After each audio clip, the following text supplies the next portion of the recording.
Pulse. I'm Diana Dodd, Public Information Officer for the City of Lansing, Kansas, and with me today I have Terri Wojtalewicz, the Director of the Lansing Community Library. And we're doing something a little different. We wanted to start out in the library so that you could see the amazing space that we have here in Lansing. Terri, tell me about the new additions. Well, just recently in May, we were able to replace the shelving that we have had with the library since it started in 1998.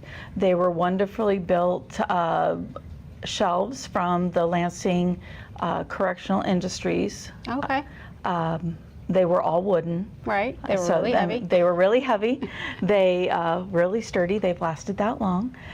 But we were able to get a grant through our Northeast Kansas library system to help replace our shelving so we could create more space for a collection. So they are now here. We can see through them. They are taller and wider.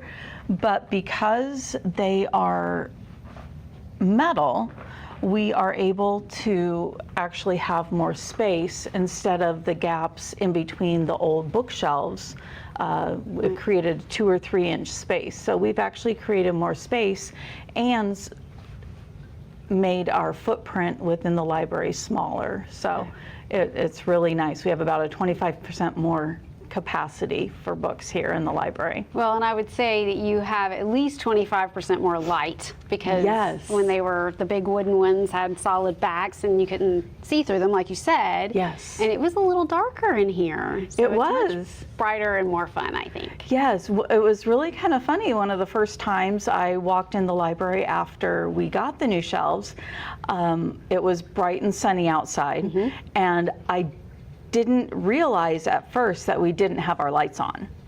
So I was like, oh, because it was so much brighter. It was so much brighter, and you can see outside now from the other side, and it's just a lot of fun. I think we've gotten a lot more comments on how welcoming it feels because it is so much more brighter and happy. Right, and I mean you have more space for other things, like you've added some like study nooks. Yes, yes. So in the library, if you look up on the ceiling, there are these balls that are hanging that we were gifted from the LV Arts program. I love it. And wherever there are these balls hanging from the ceiling, we have seating areas for our patrons to work. And we were actually able to create more spaces for them to study. We have tutors coming in, groups meeting all the time.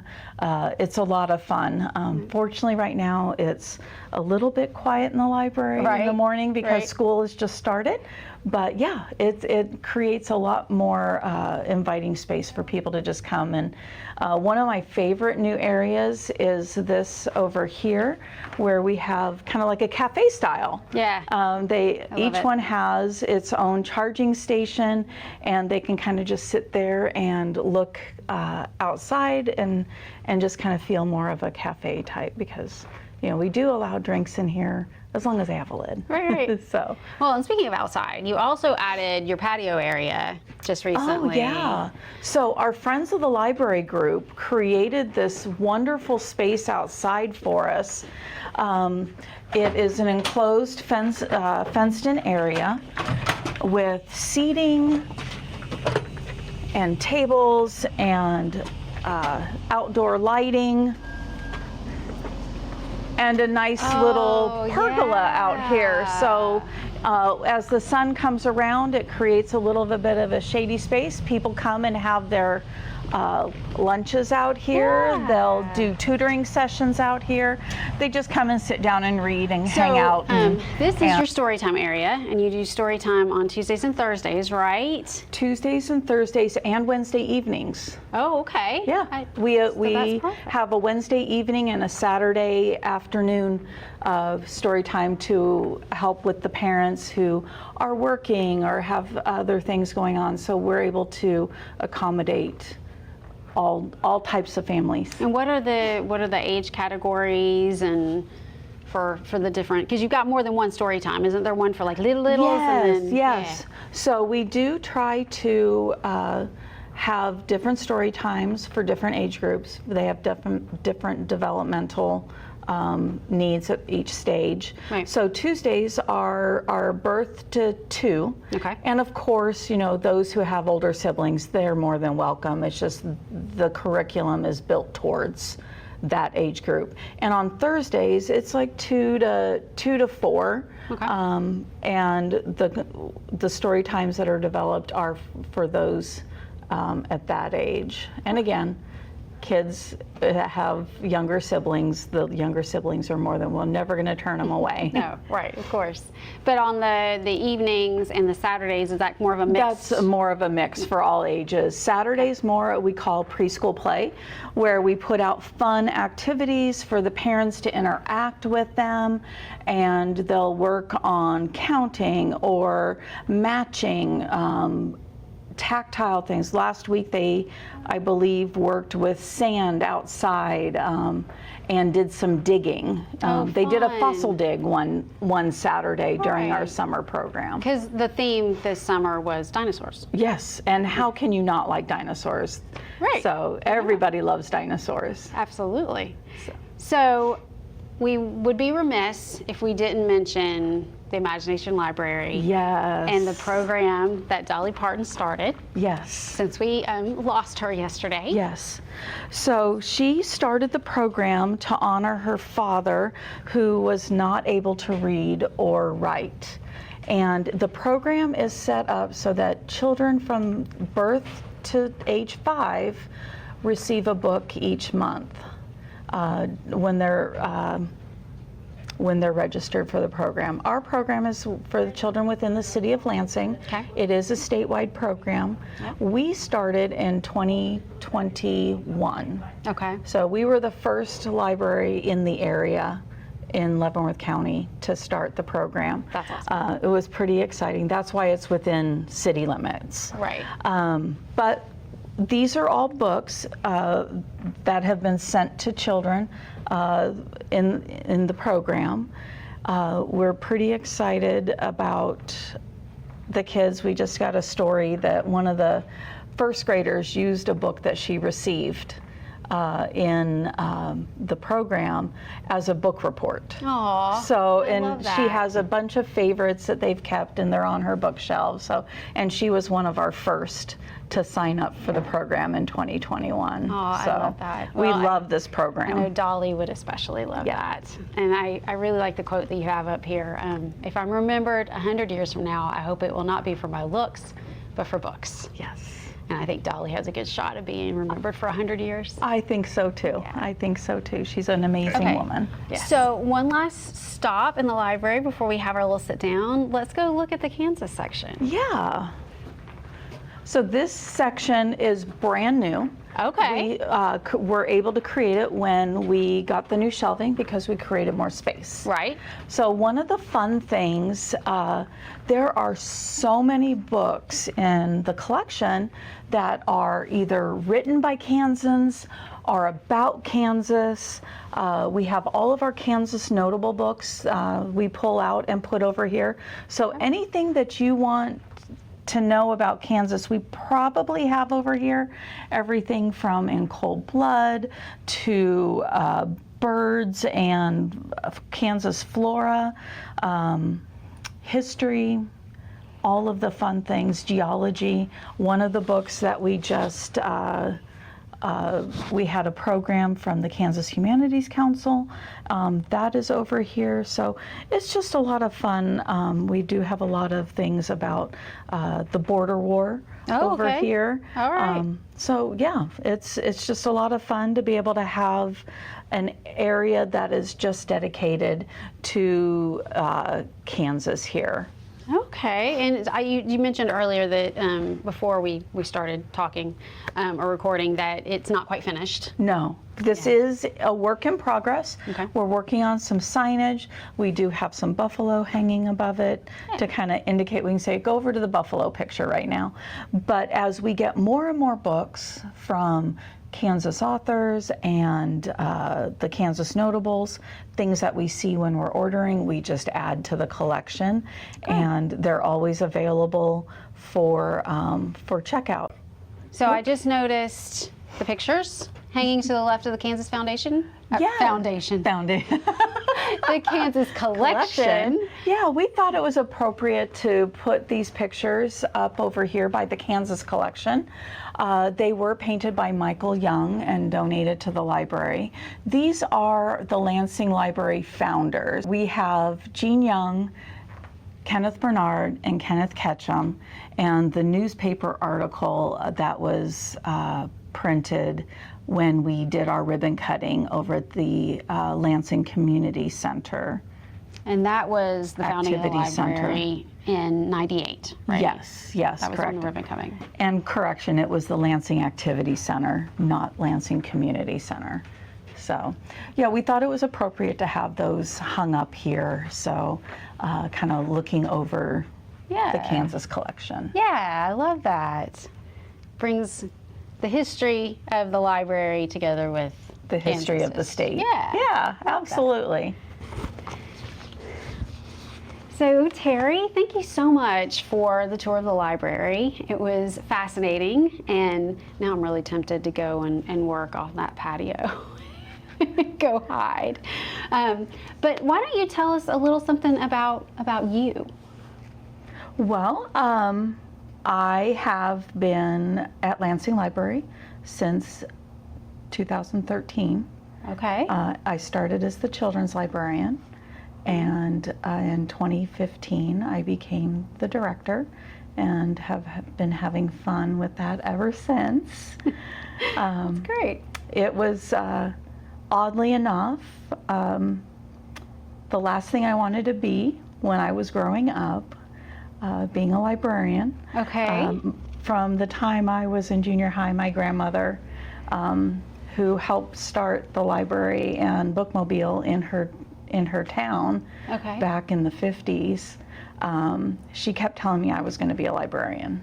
Okay. And that was that. Oh. And so I did everything I could through college to not become a librarian. Okay. It took me a little bit longer to graduate because of that. Okay. And then it's like a light bulb went off. I'm like, I just need to do it. Right. And got my degree in education and library science, and my goal was to become a library director in a small town. Well done. And yeah, which is kind of odd because I moved around a little bit. Right. And my husband is retired military. Right. And one day I was just searching the web, I'm like, oh, what kind of job openings are in Lansing? And I happened to see that there was the children's position open. I'm like, I cataloged books for children. Back when I first started, I could be a children's librarian.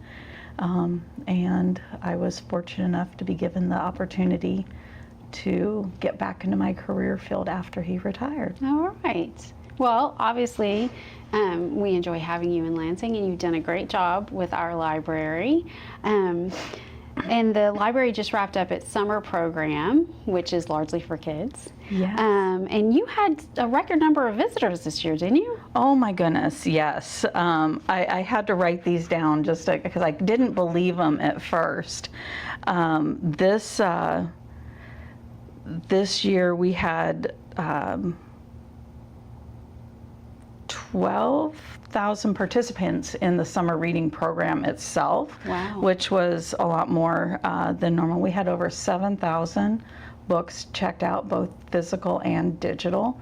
Digital is about 25% of our entire circulation, so regular books are still very popular. I don't see those going away. No. Not at all. But we did have over 3,000 people through our doors in June and July each. So a total of 6,000 plus through our doors, which was we haven't seen those kind of numbers since before 2020.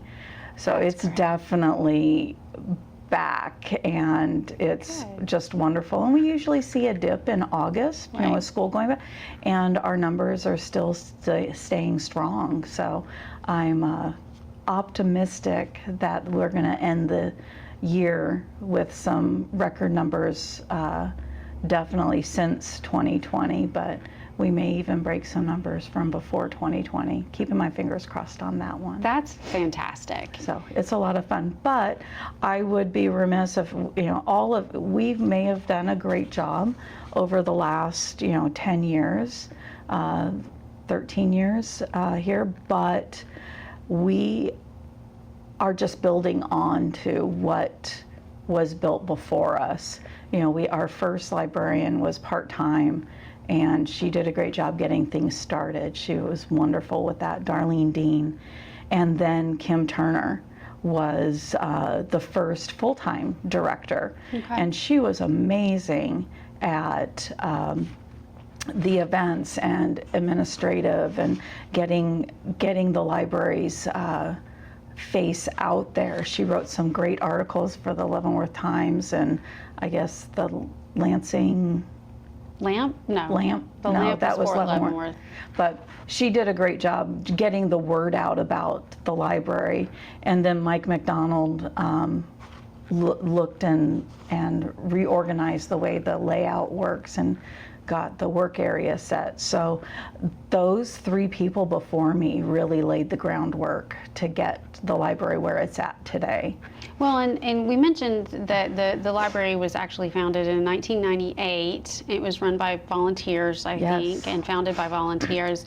But it eventually became a city department. So do you want to tell us a little bit about that history? So we had a ribbon cutting in January of 1998 over at the Lansing Activity Center. Okay. And it was really cool. We still have, Don Stednica was there, Jim McGee, who's our fire captain now, and Kenneth Bernard. They all were really instrumental. We started off in 2 classrooms with a bunch of books that were donated. Okay. And initially it was the Lansing Library and Coffee Shop. Okay. And it was completely run by volunteers.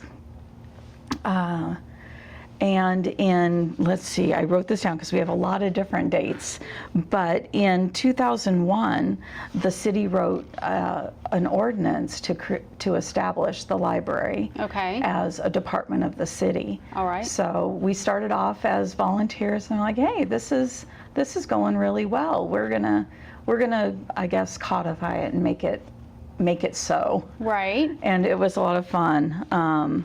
But we had a vote by the people in 2003 to say, yeah, this is what we want this. Gotcha. So it was no longer volunteer and by donations. The city really started funding it strongly about then. So yeah. And that's kind of unusual, though, for libraries. Like, Yes. most cities don't, their library is not a department of the city. We are a very unique library in that we are a full department of our city, which is, I like it. Yeah, well, I mean. It allows for a lot of collaboration between departments. Right. And we help out with Parks and Rec events. They help out. We do summer camps here. Right. Parks and Rec and library staff get together and do a full week or sometimes a day or two during the summer where kids get to just do fun arts and crafts all day. And it's a lot of fun being able to collaborate in a very seamless way. And then we'd be like, hey, police, you guys want to come over and bring the wee-woos, as the little kids call them. The wee-woos. Yeah. So, speaking of collaboration, this year you did something new.